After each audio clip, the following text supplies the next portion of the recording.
बच्चों, कैसे हैं आप। स्वागत है आपका फिर से एक बार कल्याणी जूनियर्स पर। ठीक है, आज हम लोग पढ़ने वाले हैं चैप्टर 14 फैक्टराइजेशन। आज हम लोग चैप्टर 14 पढ़ने वाले हैं, उसकी एक्सरसाइज 14.1 सॉल्व करने वाले हैं। तो शुरुआत करते हैं हमारे चैप्टर की।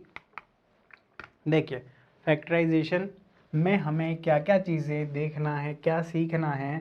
तो सबसे पहले हम देखेंगे फैक्टर्स ऑफ नेचुरल नंबर। हम क्या देखेंगे सबसे पहले? फैक्टर्स ऑफ नेचुरल नंबर, क्योंकि फैक्टराइजेशन करने के लिए हमें पर्टिकुलर नंबर के फैक्टर्स निकालने होंगे। क्योंकि हमारा जो टास्क होगा वो क्या होगा बच्चों? हमें कॉमन फैक्टर्स को अलग करना है। वही चीज़ हमें सबसे मेन चीज सीखना है। देखो क्या होता है नेचुरल नंबर का फैक्टर। सपोज करिए कि हम लिखते हैं 4। हमारे पास नंबर क्या है? 4 नेचुरल नंबर है। तो 4 के हम क्या कर सकते हैं? फैक्टर्स निकाल सकते हैं। वो होते हैं 2 × 2। फैक्टर मतलब कि जिस नंबर से मल्टीप्लाई करने से ये वापस हमें मिल जाए। तो 2 से 2 में मल्टीप्लाई करेंगे तो 4 आ जाएगा। सपोज करिए 6 है तो इसके फैक्टर हो जाएंगे 3 × 6, 3 × 2। अगर हमारे पास 10 है तो हम लिख देंगे 5 × 2। हमारे पास 9 है तो हम लिख देंगे 3 × 3। ठीक है, 3 3 ज़ा 9।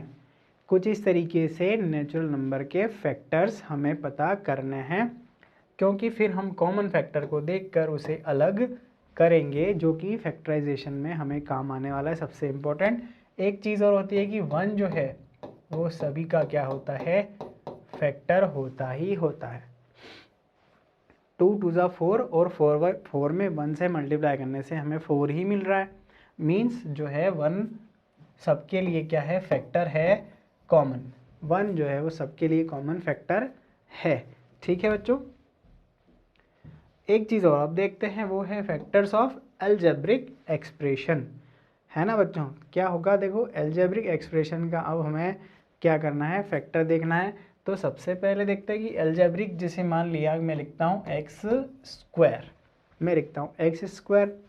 x² कोई हमारे पास बाइनोमियल है।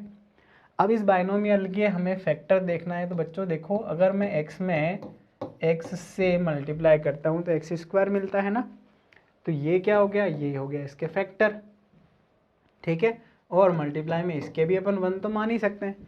सभी के मल्टीप्लाई में 1 होता ही होता है।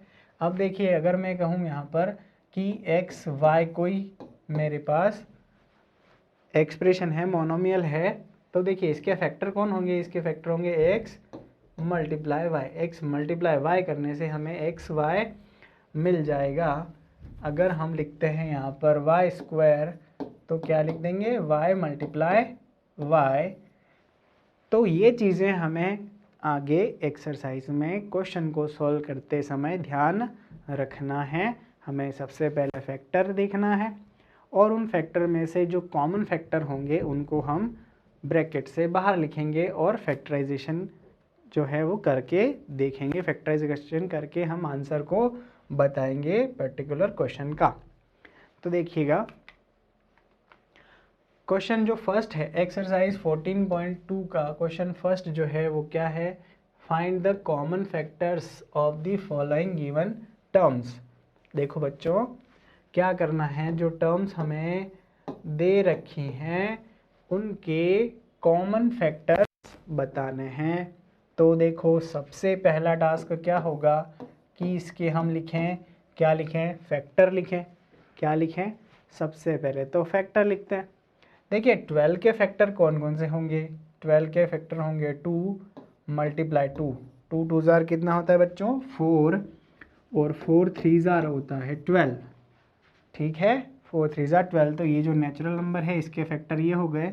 और क्योंकि x की पावर तो एक ही है तो हम यहाँ पर सिर्फ क्या लिखेंगे? x लिखेंगे।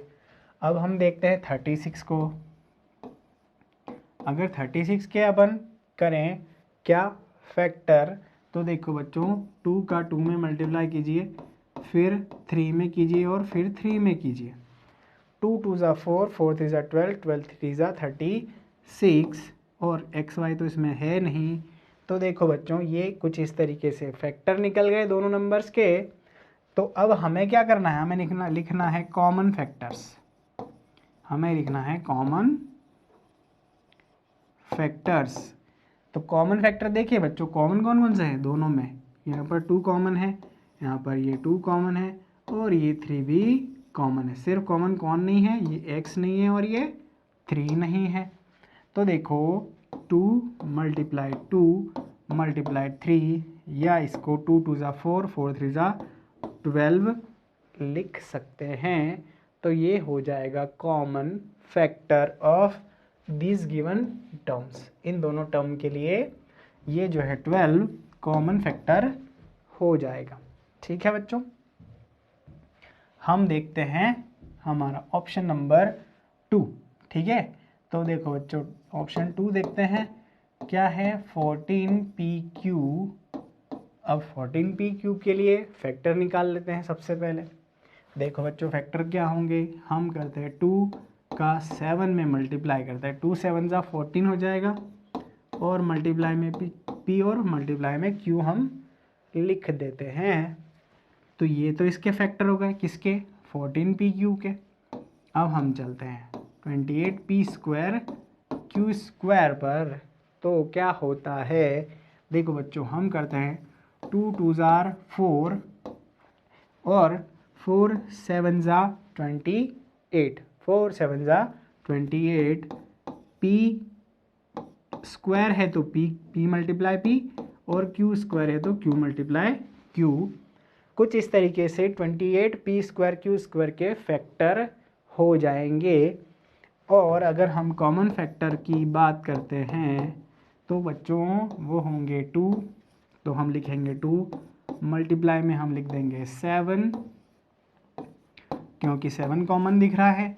फिर हमें दिख रहा है p कॉमन तो p लिख देंगे और हमें दिख रहा है q कॉमन तो हम मल्टीप्लाई में लिख देंगे q। ठीक है बच्चों, क्या लिख देंगे, q। तो कुछ इस तरीके से देखिए क्या होगा यहाँ पर 14pq, 14pq जो है वो आएगा कॉमन फैक्टर। ठीक है, इन दोनों टर्म्स के लिए। ठीक है, देखते हैं हमारा अगला ऑप्शन जो है वो है क्या, वो है 16x की पावर 3। इसके लिए देखो बच्चों क्या करेंगे, हम लिखेंगे 2 2 ज़ा 4, 4 2 ज़ा 8, 8 2 ज़ा 16। ठीक है, और x की पावर 3 है तो हम इसको 3 टाइम लिख देंगे मल्टीप्लाई में। तो ये होगा इसके फैक्टर्स, किसके, 16x की पावर 3 के। अगला जो है वो है -4x स्क्वायर। देखो बच्चों हम लिख देंगे इसके मल्टीप्लायर, तो क्या आएगा माइनस का 2 और 2 2 2 ज़ा 4, एक्स स्क्वायर है तो 2 टाइम्स x को मल्टीप्लाई कर दीजिए। ठीक है बच्चों, एक और हमारे पास नंबर है 32x। तो देखो हमें क्या करना है, 2 मल्टीप्लाई 2 मल्टीप्लाई 2 मल्टीप्लाई 2 और मल्टीप्लाई 2, 5 टाइम हमें मल्टीप्लाई करना है 2 का। तो ये हमारे पास नंबर आ रहा है। अब देखो बच्चों कॉमन फैक्टर की बात करते हैं तो कौन कौन होंगे। देखो सबसे पहले तो 2 मल्टीप्लाई लिखिएगा, फिर 2, फिर देखेंगे तो देखो बच्चों ये 2 इस 2 के इसके अंदर तो आ रहा है कॉमन, लेकिन इसके अंदर नहीं है। तो क्या करेंगे, अब हम इन 2 को छोड़ देंगे, बाकी सब ये कॉमन नहीं है। कॉमन क्या आने वाला है, सिर्फ अब x कॉमन आने वाला है। देखो इसके अलावा तीनों ही में नंबर्स में कॉमन अब नहीं बच रहा है, सिर्फ ये जो कॉमन था वो यही है। तो आंसर क्या आ जाएगा बच्चों, यहाँ पर 2 2 ज़ा 4x, कॉमन फैक्टर जो हो जाएगा 4x हो जाएगा। ठीक है, इन तीनों ही टर्म्स के लिए। देखते हैं नेक्स्ट ऑप्शन क्या है, 3x स्क्वायर y क्यूब, ठीक है, 3x² का अगर हम निकालें क्या फैक्टर, तो बच्चों लिखेंगे 3x मल्टीप्लाई x और multiply y multiply y multiply y, ये हो गए फैक्टर। ठीक है, किसका मल्टीप्लाई करने से, इन सब का मल्टीप्लाई करने से ये नंबर हमें मिल जाएगा। हम लिखते हैं 10x⁻³ y⁻²। देखो बच्चों, इसके लिए लिखेंगे 2 मल्टीप्लाई 5, 2 5 ज़ा 10, x⁻³ है तो 3 टाइम लिख दीजिए और y लिख दीजिए। अब देखते हैं 6x² y² और z, तो क्या होगा 2 3 ज़ा 6, मल्टीप्लाई कर देंगे x का x में, y का y में और z में। देखो बच्चों, अब कोई नेचुरल नंबर तो हमें इसके अंदर कॉमन नहीं दिख रहा है, कांस्टेंट टर्म तो कोई भी इसके अंदर कॉमन नहीं है। वेरिएबल टर्म कौन कौन सी हैं, देखो बच्चों, ये है x जो कि सभी में दिख रहा है, तो कॉमन फैक्टर इक्वल x लिखेंगे। दूसरा देखेंगे तो फिर आएगा x, तीसरा लिखेंगे तो देखो बच्चों, अब कॉमन कौन दिख रहा है, हमें कॉमन दिख रहा है y। नेक्स्ट पर मूव कीजिए तो फिर से हमें दिख रहा है y। तो देखो, इनका मल्टीप्लाई करने से x² y² आ जाएगा, बाकी इसमें और कोई कॉमन नहीं है। तो इस तरह से ये क्या हो गया बेटा, x² y² इन टर्म्स के लिए कॉमन फैक्टर हो गया। ठीक है, हम जो हैं बढ़ते हैं क्वेश्चन नेक्स्ट की तरफ, देखेंगे फैक्टराइज द फॉलोइंग एक्सप्रेशन। जो एक्सप्रेशन हमें दे रखा है इसको हमें करना है फैक्टराइज, तो हम लिखेंगे क्या बच्चों, सॉल्यूशन 7x - 42। कॉमन इसको फैक्टराइज करना है, तो देखो बच्चों, इसमें पहले हमें देखना है कि फैक्टर्स कौन कौन से हैं। तो कौन कौन से फैक्टर में, देखो 7x में तो कोई कॉमन फैक्टर नहीं है, 7 की टेबल में ही आता है सिर्फ, तो 7x ही रहेगा। लेकिन देखो बच्चों, ये हो जाएगा 7 6 ज़ा 42, 7 6 ज़ा 42। तो ये देखो, ये 7 का x में मल्टीप्लाई हो रहा है, ये 7 का 6 में मल्टीप्लाई हो रहा है। तो कॉमन अभी हमने सीखा था ना, कॉमन क्या है, यहाँ पर कॉमन है 7। तो ब्रैकेट के अंदर बाकी बचे हुए टर्म्स को लिखना है, तो हम लिखेंगे 7 × x माइनस का 6। ठीक है बच्चों, ये इसका आंसर हो जाएगा। देखते हैं ऑप्शन नंबर 2, 16z + 20z³। देखिए क्या करेंगे हम लोग करने वाले हैं 16 के फैक्टर, तो माइनस लिख देंगे ऐसा ही, 2 2 ज़ा 4, 2 ज़ा 8, 2 ज़ा 16 और मल्टीप्लाई में z प्लस, देखो बच्चों ये हो जाएगा 2 2 ज़ा 4 और 4 5 ज़ा 20, z z z। कुछ इस तरह से इसके फैक्टर होंगे, है ना। अब हमें क्या करना है, हमें लिखना है कॉमन को बाहर लिखना है, बाकी जो बच्चे हैं उनको ब्रैकेट के अंदर। अब कॉमन देखेंगे तो देखो बच्चों, सबसे पहले ये 2 और ये 2, ये 2 और ये 2 दोनों ही में कॉमन है, तो मैं लिख दूंगा 2 × 2, 2 × 2 लिख दूंगा। और देखो बच्चों क्या लिखेंगे, यहाँ पर z है और यहाँ पर भी z है मल्टीप्लाई में, तो हम यहाँ पर मल्टीप्लाई z लिख देंगे। आगे हम जो बचाने वाले हैं अंदर वो है माइनस, 2 2 ज़ा 4, z बाहर आ चुका है, प्लस देखो यहाँ पर बचेगा हमारे पास 5 और z², 2 2 ज़ा 4 z -4 + 5 z।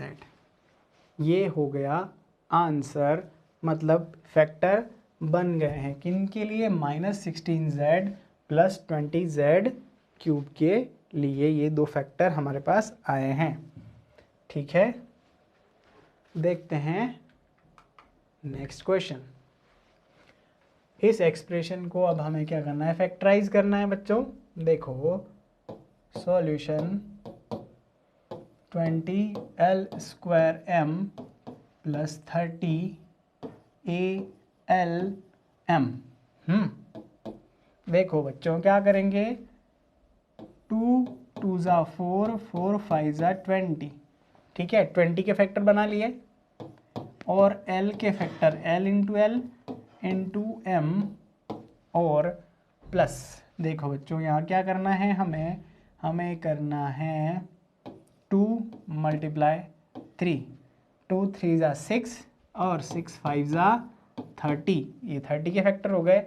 ए एल और एम को हमें लिखना है मल्टीप्लाई के अंदर, तो देखो ये 2 और ये 2, ठीक है, इसके बाद ये 5 और ये 5, ये L और ये L, ठीक है बच्चों, और ये M, ये M, ये सारे के सारे कॉमन हैं, तो ये कॉमन को हमें लिखना है बाहर ब्रैकेट से, 2 multiply 5 multiply L multiply M, बचे हुए टर्म्स को ब्रैकेट के अंदर 2L प्लस 3A, ठीक है, 2 5 ज़ा 10, तो हम लिख देंगे 10LM multiply 2L plus 3A, जो है हमारा क्या हो जाएगा, आंसर हो जाएगा। ये हो गए फैक्टर्स जो हमें गिवन एक्सप्रेशन है उसके, ठीक है।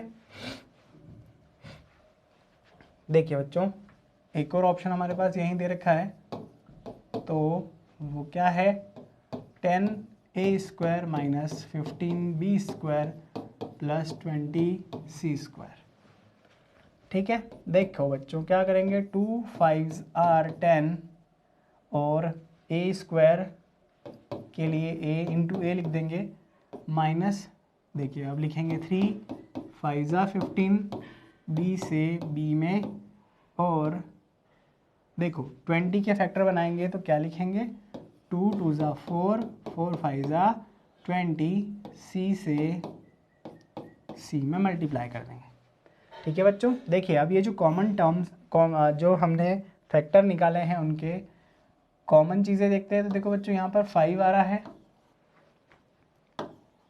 ठीक है, ऑल 3 टर्म्स में, और इसके अलावा कोई कॉमन नहीं है, तो देखो हम लिखेंगे 5 कॉमन आ रहा है यहाँ पर। देखिए बच्चों यहाँ पर लिखेंगे 2A² माइनस 3B² और प्लस 4C², ठीक है बच्चों, तो ये जो है क्या हो जाएगा, फैक्टर, ठीक है बच्चों, ये हो जाएगा फैक्टर। बढ़ते हैं नेक्स्ट क्वेश्चन की तरफ।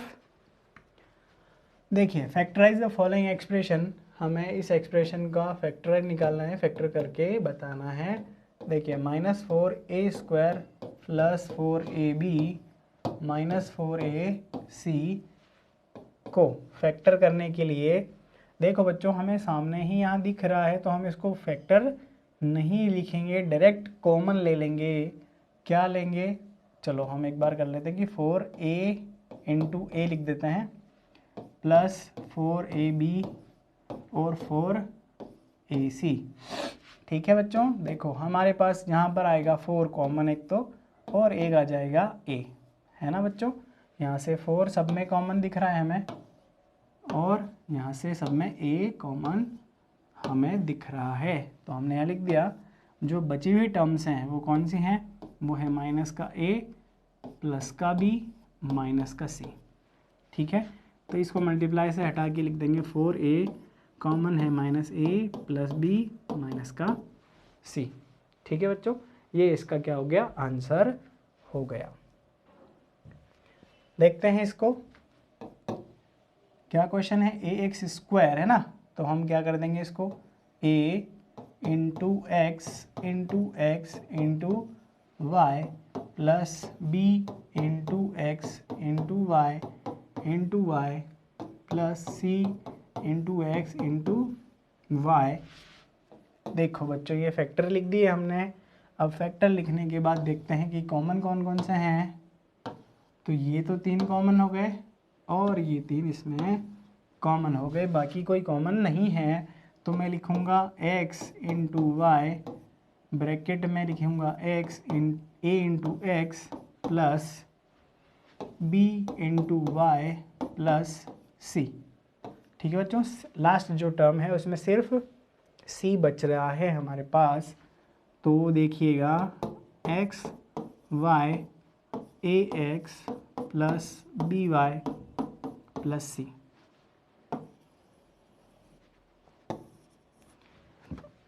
कुछ इस तरीके से क्वेश्चन का आंसर आएगा ये।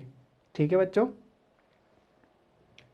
बढ़ते हैं हमारे नेक्स्ट क्वेश्चन की तरफ।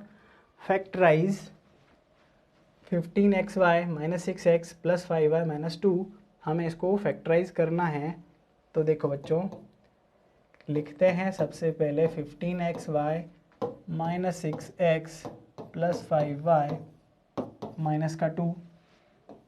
देखो बच्चों वही करना है। सबसे पहले तो इनके फैक्टर, मतलब कि 3 5 are 15x multiply y minus 3 2 are 6 plus 5 में कोई कॉमन टर्म नहीं है और 2 में भी नहीं है। ठीक है बच्चों, समझ में आया। देखिए अब इन दोनों ही टर्म्स के लिए हमारे पास कॉमन देखना है। तो क्या दिख रहा है हमें यहाँ पर 3 कॉमन दिख रहा है और हमें यहाँ पर x भी कॉमन दिख रहा है।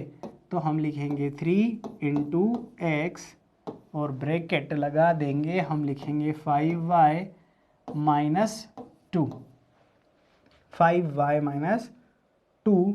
और आगे देखते हैं तो सिर्फ कॉमन यहाँ पर 1 आ रहा है, हम लिख देंगे 5y माइनस 2। ठीक है, अब थोड़ा डिफरेंस है, ये पिछले कुछ जो सवाल हमने किए थे उनसे थोड़ा अलग क्या है। देखिए अब ये जो 5y माइनस 2 कॉमन दिख रहा है ना, ये अब इसको हमें कॉमन लेना है। तो हम क्या लिखेंगे 5y minus 2 as a common factor और 3x को ब्रैकेट के अंदर लिख देंगे, यहाँ से बचेगा और ये प्लस का 1 आएगा।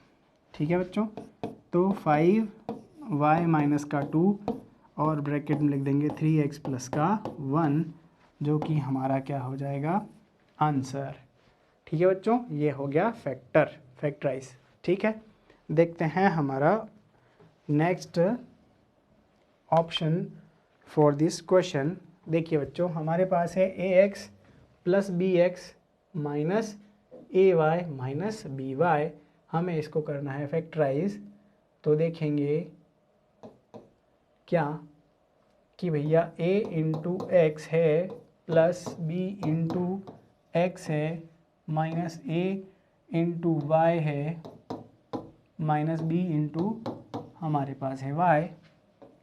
देखो बच्चों कॉमन जो है वो दिख रहा है यहाँ पर x, तो मैं लिख देता हूँ x a प्लस का b। ठीक है, हमने x को कॉमन ले लिया, a प्लस b लिख दिया है। अब यहाँ देखते हैं तो यहाँ माइनस का y कॉमन लेंगे। हम क्या लेंगे माइनस का y कॉमन लेंगे।